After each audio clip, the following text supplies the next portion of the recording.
Hello dear student, this is doctor Vinita Arora and स्वागत है आपका डॉक्टर विनीता अरोड़ा की क्लास में। गाइस, आईपीएल का सीजन चल रहा है और एक बॉल हम भी आपकी तरफ फेंकना चाहते हैं। जी हाँ, एक डिबेंचर की बॉल। देखते हैं इस बॉल पर आप कितने रन ले पाते हैं। आपके अच्छे वीडियो कंटेंट पहुंचाने के लिए हम आपके लिए बहुत प्रयास कर रहे हैं। इसलिए जो मेरे चैनल पर नए हैं उन्हें मैं जरूर से रिक्वेस्ट करूंगी कि आप मेरे चैनल को सब्सक्राइब जरूर करें। एंड गाइस, इस वीडियो को लास्ट तक जरूर देखिएगा क्योंकि आज का टॉपिक है practical problems of sinking fund method. It is an important method, इसीलिए इसके प्रैक्टिकल सम को किस तरह से कंप्लीट किया जाएगा, journal entries step by step आज हम देखेंगे। तो चलते हैं एक एग्जाम्पल की तरफ। ये एग्जाम्पल कुछ इस तरह से। 1 अप्रैल 2013 को सुरेंद्र लिमिटेड ने जनता में 5 लाख रुपए के ऋण पत्र इशू किए हैं। ऑफ कोर्स 5 लाख रुपए के डिबेंचर्स इशू किए हैं जो तीसरे वर्ष के अंत में सम मूल्य पर शोधनीय है, यानी इनका रिडम्पशन किया जाना है वो पार पर ही किया जाना है। और इशू के लिए भी आपको किसी तरह की कोई बात नहीं कही गई है, तो ये मानकर चलिए कि क्वेश्चन साइलेंट है, तो हम डिबेंचर्स का इशू भी पार पर ही कर रहे हैं, यानी इशू भी पार पर और उनका रिडम्पशन भी पार पर ही है। ऋण पत्रों के शोधन के लिए निश्चित किया गया कि एक सिंकिंग फंड बनाया जाएगा। देखिए, जो सिंकिंग फंड मेथड मैंने आपको बताया था उसकी वीडियो का लिंक मैंने अपने डिस्क्रिप्शन में दिया है। आप पहले उस वीडियो को गो थ्रू करें, उसके बाद इस प्रैक्टिकल प्रॉब्लम सॉल्यूशन क्लास को अटेंड करें। इस सिंकिंग फंड के लिए टेबल बताती है कि यदि रुपए 0.3080 का निवेश किया जाए प्रत्येक वर्ष के अंत में 8% प्रतिभूतियों में, तो तीसरे वर्ष के अंत में यह राशि 1 रुपए हो जाएगी। मैंने आपको बताया था कि हम जो एक सिंकिंग फंड टेबल में वैल्यू देखते हैं, ये वैल्यू देखने की रिक्वायरमेंट तो नहीं है जो कि क्वेश्चन में आपको दी हुई होती है, ये हमें क्वेश्चन में दी भी गई है। लेकिन इस वैल्यू का मतलब ही यही होता है कि एक निर्धारित समय के पश्चात हमें यदि 1 रुपया चाहिए तो आज ही से हमें कितना इन्वेस्टमेंट करना होगा। तो देखिए, यहाँ पर हमें 0.30803 पैसे का इन्वेस्टमेंट करना होगा जो 3 साल बाद 1 रुपया हो जाएगी। तो आगे चलते हैं क्या होता है। 31 मार्च 2016 को समस्त विनियोगों को बेच दिया गया। 3,20,357 रुपए में बेच दिया गया है। यदि इन इन्वेस्टमेंट को बेचा गया है तो इस इन्वेस्टमेंट पर होने वाले लाभ या हानि का कैलकुलेशन आपको करना होगा और इसके लिए जर्नल एंट्री भी देनी होगी। तथा कंपनी ने 5 लाख अंकित मूल्य के ऋण पत्रों का उनकी परिपक्वता तिथि पर शोधन कर दिया, यानी जब 3 साल पूरे हुए तब कंपनी ने इनका शोधन कर दिया गया है। आवश्यक जर्नल प्रविष्टियां दीजिए। ऋण पत्रों पर ब्याज को ध्यान में नहीं रखना है। देखिए, यदि ऋण पत्रों को ब्याज में ध्यान में रखना होता तो हम इंटरेस्ट ऑन डिबेंचर्स की भी एंट्री करते। इंटरेस्ट ऑफ डिबेंचर्स के लिए आपके मेरे वीडियो का लिंक इस डिस्क्रिप्शन में दिया हुआ है, आप इसे जरूर से देखें कि किस तरह से जनरल प्रविष्टियां की जाएगी। चलिए चलते हैं इस एग्जाम्पल के सॉल्यूशन की तरफ।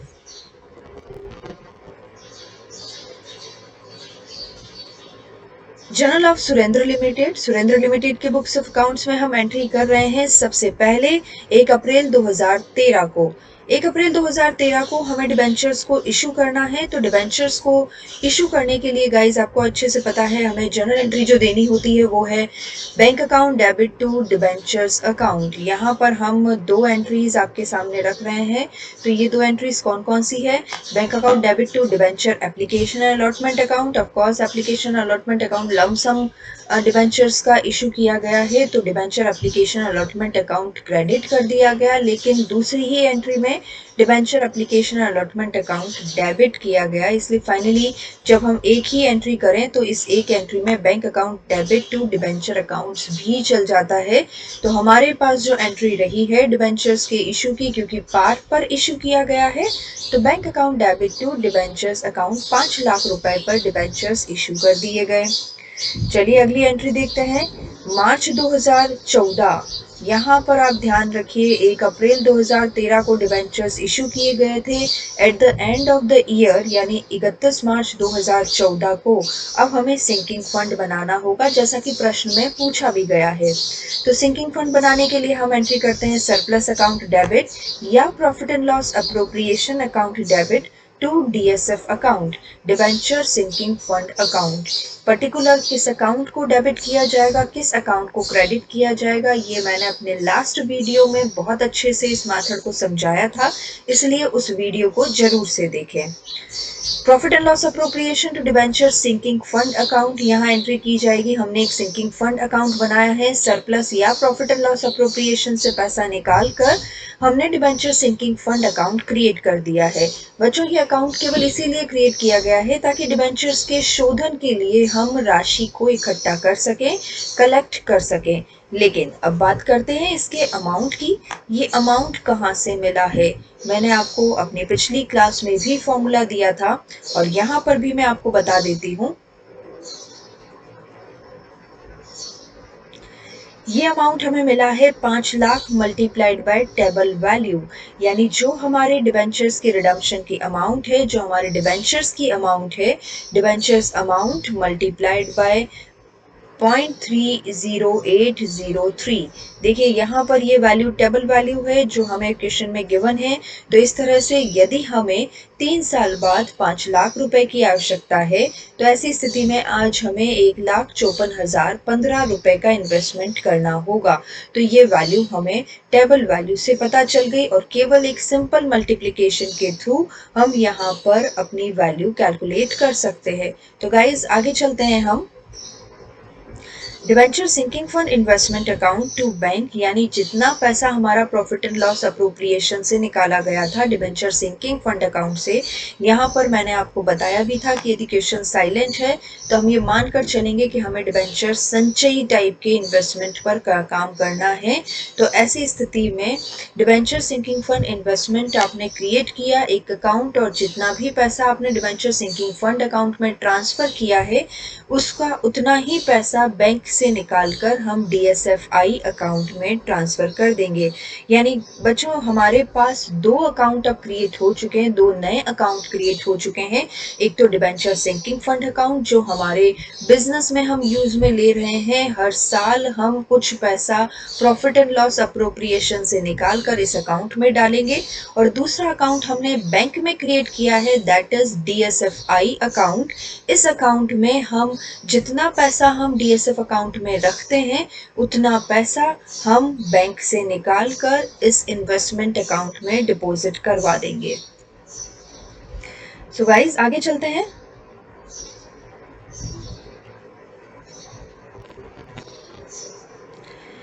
कंटिन्यू करते हैं इस प्रश्न को। देखिए अब हम फिर से अगले साल में आ जाते हैं। 2014 हमारा खत्म हो गया। 2015 31 मार्च 2015 की डेट पर अब हमारे पास क्या क्या जर्नल एंट्रीज होने वाली है इन पर बात करते हैं। देखिए अब हमें सबसे पहले डिबेंचर्स पर इंटरेस्ट मिलेगा, तो डिबेंचर पर इंटरेस्ट लेते हैं। Bank account debit to DSF account, हम बैंक में पैसा प्राप्त कर रहे हैं इसलिए बैंक अकाउंट को डेबिट कर दिया और डिबेंचर सिंकिंग फंड अकाउंट को क्रेडिट कर दिया, क्योंकि डिबेंचर सिंकिंग फंड का जो debenture sinking fund investment account का जो इंटरेस्ट है वो इसी में ही ट्रांसफर किया जाएगा। सो गाइज ये इंटरेस्ट हमने कैलकुलेट किया है क्योंकि हमने 8% सिक्योरिटीज में हमने अपना अमाउंट रखा था। तो ऐसी कंडीशन में जो हमारी वैल्यू थी 1,54,015 रुपए, इस पर हम 8% का इंटरेस्ट कैलकुलेट कर लेंगे।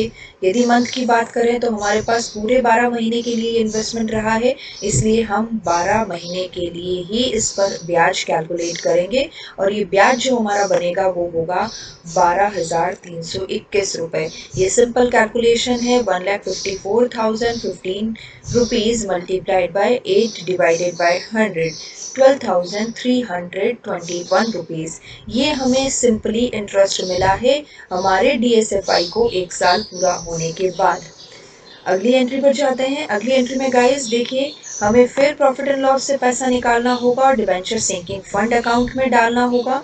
और कितना अमाउंट डालना होगा ये हम पहले ही बात कर चुके हैं। ये अमाउंट हर साल सेम रहने वाला है। 1,54,015 रुपए का इन्वेस्टमेंट आपको करना होगा। आपको डिबेंचर सिंकिंग फंड अकाउंट में ट्रांसफर करना होगा। और जितना अमाउंट डिबेंचर सिंकिंग फंड में हमने ट्रांसफर किया है, उतने ही अमाउंट से हम debenture sinking fund investment account में डाल देंगे। तो यानी बैंक से हमने पैसा निकाल कर debenture sinking fund investment account में डाल दिया, जो कि है 1,66,336 रुपए।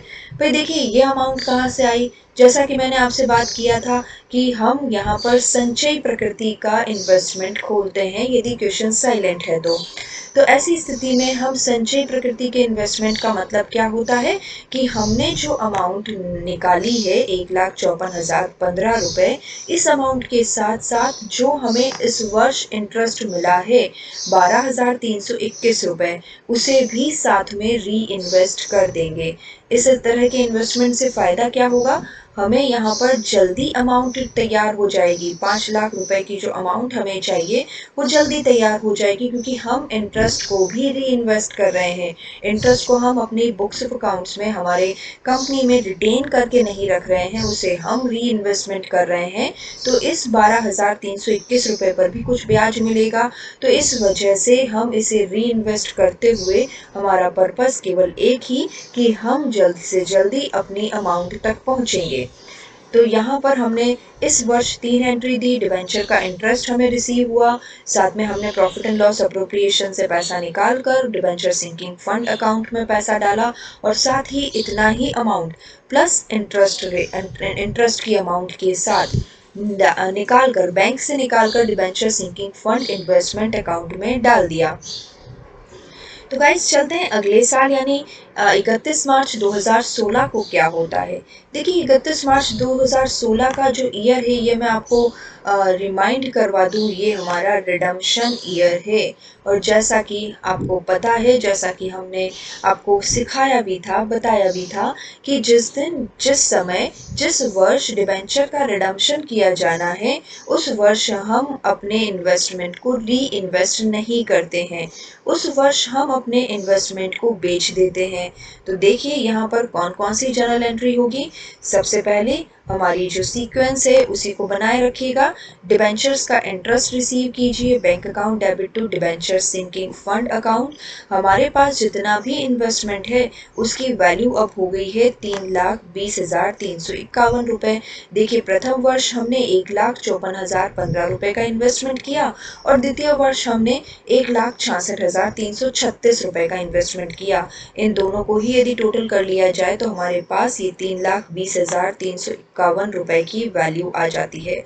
तो इस वैल्यू पर हम 8% का ब्याज कैलकुलेट करेंगे, और इस पर 8% का ब्याज कैलकुलेट करने पर हमारे पास जो अमाउंट आएगी वो होगी 25,628 रुपए। But guys, remember, this is the redemption year. Redemption year होने की वजह से अब हम इस ब्याज को री इन्वेस्ट नहीं करने वाले हैं, लेकिन हम प्रॉफिट एंड लॉस अप्रोप्रिएशन से पैसा तो निकालेंगे। तो प्रॉफिट एंड लॉस अप्रोप्रिएशन से पैसा निकालिए। Profit and loss appropriation account debit to debenture sinking fund account. हर साल जब तक डिबेंचर का रिडम्पशन नहीं होता है, ये एंट्री आपको बतानी ही पड़ेगी, लेकिन अब इस अमाउंट का री इन्वेस्टमेंट नहीं किया जाएगा। ये चीज़ आप जरूर से ध्यान रखिएगा। तो हमारे पास जितना भी अमाउंट आया 1,54,015 रुपए, जो कि फिक्स रहेगा, जो कि हमने टेबल वैल्यू से कैलकुलेट किया है, इसे हम डिबेंचर सिंकिंग फंड अकाउंट में ट्रांसफर कर रहे हैं। देखिए अब क्या होता है। अब हम इन डिबेंचर्स को बेच देते हैं, और कितने रुपए में बेचा गया है इसके बारे में प्रश्न में आपको वैल्यू दी गई है कि हमने अपने डिबेंचर्स को 3,20,357 रुपए में बेच दिया है। तो 3,20,357 रुपीज में यदि हमने इन्वेस्टमेंट को बेचा है, तो सिंपली एंट्री कर दीजिए, बैंक में पैसा आया, बैंक अकाउंट डेबिट, और हमारे जो इन्वेस्टमेंट अभी तक डेबिट थे, हमारे एसेट साइड में बता रहे थे, इन सभी इन्वेस्टमेंट को बेच दीजिए, रिवर्स इम्पैक्ट दे दीजिए, इन्हें अपने बुक्स ऑफ अकाउंट्स में कैंसिल कर दीजिए। तो देखिए हमारी एंट्री होगी bank account debit to debenture sinking fund investment account 3,20,357 रुपए से। ये 3,20,357 रुपए आपको सिंपली प्रश्न में दिए गए हैं, इसलिए यहाँ किसी भी तरह के कंफ्यूजन की रिक्वायरमेंट नहीं है। लेकिन गाइस इस पर प्रॉफिट या लॉस का कैलकुलेशन आपको करना होगा, यही हमारा मेन कैलकुलेटिव पार्ट भी होगा। यदि आपने सही एंट्रीज की है, सभी अमाउंट का इन्वेस्टमेंट सही हुआ है, तो ऐसी कंडीशन में आपका प्रॉफिट या लॉस जो भी हमें होने वाला है उसका कैलकुलेशन भी सही होगा। तो इसलिए ध्यान दीजिए, जितनी भी अमाउंट को आप डाल रहे हैं उस सभी अमाउंट का कैलकुलेशन सही करें। जितनी अमाउंट का इंटरेस्ट कैलकुलेट कर रहे हैं वो कैलकुलेशन आप सही करें, तो आपकी प्रॉफिट या लॉस की वैल्यू भी सही मिलेगी। नाउ फाइनली डिबेंचर का रिडम्पशन कर दीजिए। डिबेंचर का रिडम्पशन हमने किया है debenture account debit to bank account, जो हमारा सिंपली पार पर रिडम्पशन किया जाना है। हमने 5 लाख रुपए लिए थे डिबेंचर होल्डर से, तो हम इन्हें 5 लाख रुपए लौटा भी रहे हैं। पार पर रिडम्पशन किया जाना है, तो debenture account debit to bank account, ये हमने यहाँ पर डिबेंचर का रिडम्पशन पार पर कर दिया। अब आप कहेंगे कि मैडम हमें 5 लाख रुपए की रिक्वायरमेंट थी, लेकिन हमें तो 3,20,000 रुपए ही मिले हैं। तो गाइज ये मैं आपको बता देना चाहती हूँ कि तीसरे वर्ष हमने डिबेंचर्स को री इन्वेस्ट नहीं किया। यदि तीसरे वर्ष हम डिबेंचर्स को री इन्वेस्ट करते तो ऑफकोर्स हम 5 लाख के टारगेट वैल्यू पर पहुंच जाते, लेकिन हमें इस वर्ष डिबेंचर्स को रिडम्पशन करना है, इसलिए हमने इन्वेस्टमेंट को बेचना भी पड़ेगा। तो हमने इन्वेस्टमेंट को बेच दिया। तो यहाँ पर मैं आपसे बात करना चाहती हूँ कि ये जितने भी मेथड्स हमने आपको बताए हैं, ये सारे मेथड्स डिबेंचर्स के रिडम्पशन की अमाउंट के कलेक्शंस के हैं। यानी किस तरह से डिबेंचर के रिडम्पशन की अमाउंट को कलेक्ट किया जाएगा, ये वही बात करते हैं। तो इस तरह से हमने 3,20,357 रुपए कलेक्ट कर लिए हैं, लेकिन हमारे पास हमें बैंक से 5 लाख रुपए निकालने पड़े डिबेंचर्स का रिडम्पशन करने के लिए। तो देखिए आगे क्या होता है, आगे की जर्नल एंट्रीज पर बात करते हैं।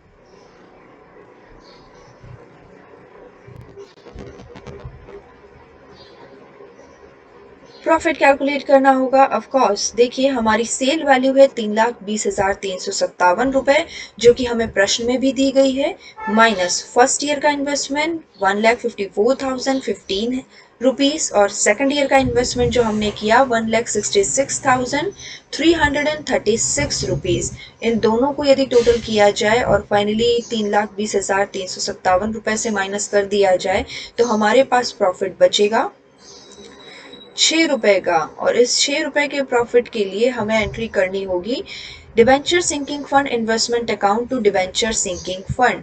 अभी हमारा इन्वेस्टमेंट खत्म हो गया है, इसलिए अब हम इन्वेस्टमेंट को कैंसिल कर चुके हैं। तो डिबेंचर सिंकिंग फंड पर जो इन्वेस्टमेंट हुआ है उसे डिबेंचर सिंकिंग फंड में ट्रांसफर कर दिया जाए। इस इन्वेस्टमेंट पर जो भी प्रॉफिट हमें मिला है उसे डिबेंचर सिंकिंग फंड में हम ट्रांसफर कर रहे हैं। Debenture sinking fund investment account debit to debenture sinking fund account 6 रुपए से।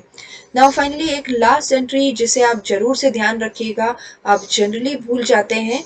इस एंट्री में हम डिबेंचर सिंकिंग फंड अकाउंट जो हमारे कंपनीज में खुला हुआ है, जो हमारे बुक्स ऑफ अकाउंट्स में अभी भी एग्जिस्ट कर रहा है, क्योंकि डिबेंचर का रिडम्पशन हो गया, इन्वेस्टमेंट बेच दिए, प्रॉफिट एंड लॉस का कैलकुलेशन हमने कर लिया है। तो गाइस ऐसी स्थिति में अब जो डिबेंचर सिंकिंग फंड अकाउंट हमने बनाया था, 3 साल तक हमने उसमें 1,54,015 रुपए का ट्रांसफर किया था। अब इसे जनरल रिजर्व में ट्रांसफर कर देते हैं, क्योंकि अब इस फंड का कोई काम नहीं। तो ट्रांसफर कीजिए debenture sinking fund account to general reserve. 5 lakh rupees हमने यहाँ पर ट्रांसफर कर दिए। तो गाइज इस तरह से ये हमारा डिबेंचर सिंकिंग फंड अकाउंट का बैलेंस होगा तीनों ही साल का, जो कि 5 लाख के इक्वल है। तो गाइज ये जनरल रिजर्व में हमने ट्रांसफर करके इस पूरे मैटर को ही क्लोज कर दिया। तो गाइज जिस तरह से हमने आपको यहाँ पर complete debenture sinking fund investment account और डिबेंचर सिंकिंग फंड अकाउंट यानी सिंकिंग फंड मेथड को एक्सप्लेन किया है, आई होप ये डिबेंचर्स की जो बॉल हमने आपकी तरफ डाली है उस पर आप अच्छे से अच्छे रन बनाएंगे। इस वीडियो को शेयर कीजिए, लाइक कीजिए और हमारे चैनल को सब्सक्राइब जरूर कीजिए।